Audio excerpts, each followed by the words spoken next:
Happy Friday, New City Church and Reviver Tabernacle. We are entering Passion Week, and we kick things off with Palm Sunday.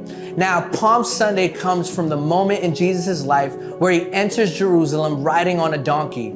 As he's making his entrance, he's being greeted by a large crowd who are laying their robes down on the floor for him, as well as others shouting, "Hosanna, blessed is the King who comes in the name of the Lord." What a picture of praise. What a picture of worship. I can't imagine how powerful being there in person would have been, witnessing all of this happening in real time.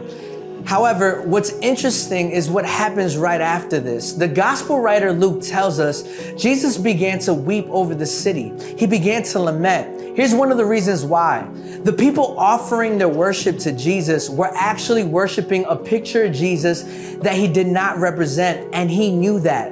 In just a couple of days, some of the same individuals in the crowd shouting their worship would be the same ones that would abandon him.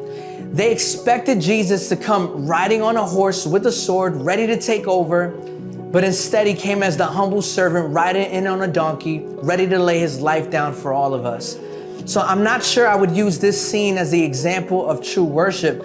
I'd make the argument that the true example of worship happened right before he entered the city. See, in the book of Luke, chapter number 19, starting from the 30th verse, he's talking to his disciples and he says, "Go into the village in front of you, where entering it, you'll find a coat tied on it which no one has ever yet sat. Untie it and bring it here. If anyone asks you, 'Why are you untying it?' you shall say this, 'Because the Lord has need of it.'" That's it right there.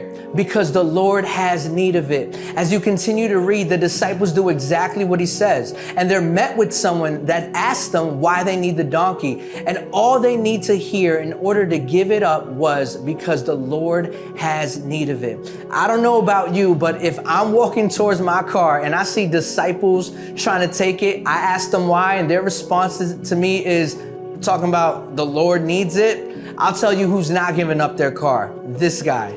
And as funny as that may seem, the reality is when something is of value to us, we're not quick to let it go. We demand a reasonable and logical reason in order for us to do so. And even then, we still may decide that this thing we have is of too much value, or we have too much of an attachment to it in order for us to let it go. The reason this is a powerful picture of true worship is because worship without sacrifice is counterfeit. True worship costs you something. It costs you your time, your energy, even your way of thinking, and in many cases, even your possessions. See, the crowd that greeted him with all this praise would refuse to give up what they believed the Messiah should be and look like. So they weren't worshiping who Jesus was. Actually, they were worshiping who they believed he should have been. Paul encourages us in the book of Romans chapter 12 in the very first verse to offer up our bodies as living sacrifices. That's our spiritual act of worship. But what do you do when the Lord starts to poke at the things in your life and he starts to ask for it, asking you to give it up to him? And as you pray, the response is less of an explanation, but more of a command to trust him. That's what's so clear about this passage, is that Jesus had the trust in this individual that he'd give up the donkey, but this individual had the trust in Jesus in order to give it up. See, I believe keeping the bigger picture in mind may help the next time you're faced with this similar situation. Remember, Jesus was asking for the donkey in order to fulfill Old Testament prophecy that would affirm and serve as evidence of who he was, the Messiah, the Son of God, coming to save his people.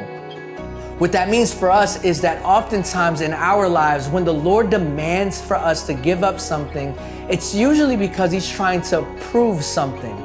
I have a hunch that there are people watching this video right now.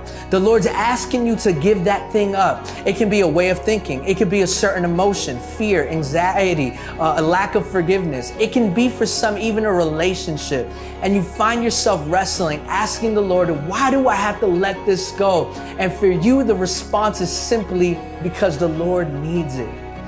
He will use what you give him as a platform to showcase his goodness. He uses the things that we hesitate to give up in order to prove who he is and that he's all that we ever need. If you're struggling to let that thing go, just remember this. Whatever that thing is, remember it's attached to him trying to prove who he is.